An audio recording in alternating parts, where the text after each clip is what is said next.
IMF की शराइत पर mini budget लाने की तैयारी कौमी सलामती के लिए खतरे की घंटियां हैं। मिनी बजट की मंजूरी का मतलब पाकिस्तान और अवाम के मुस्तकबिल पर गुलामी की मोहर लगाना है। हुकूमती इत्तेहादी जमातों को कौमी मफाद में उठ खड़ा होना चाहिए। मुस्लिम लीग के सदर शहबाज शरीफ हुकूमत पर बरस पड़े।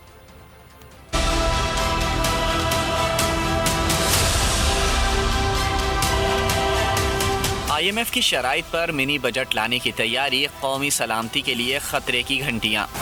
कौम से कही मेरी एक और बात सच और हुकूमत फिर झूठी साबित हुई। मुस्लिम लीग नून के सदर और अपोजिशन लीडर शहबाज शरीफ हुकूमत पर फिर बरस पड़े। शहबाज शरीफ ने कहा, बार बार खबरदार कर चुका हूँ कि मौजूदा हुकूमत मुआशी खुद मुख्तारी के खिलाफ साजिश साबित हुई है। IMF की मौजूदा शराइत, दिफाई सलाहियत और हुकूमती निज़ाम मफलूज हो जाने की संगीन खतरात और खदशात हैं। मिनी बजट लाने के बजाय इमरान नियाजी इस्तीफा दें। शहबाज शरीफ ने कहा, मिनी बजट महंगाई से बदहाल कौम के लिए मौत का परवाना है। हुकूमती इत्तेहादी जमातों को कौमी मुफाद में मिनी बजट के खिलाफ उठ खड़ा होना चाहिए। मुत्तहदा अपोजिशन से मिलकर पाकिस्तान और अवाम दुश्मन हुकूमती मिनी बजट और कानून साजी का डट कर मुकाबला करेंगे।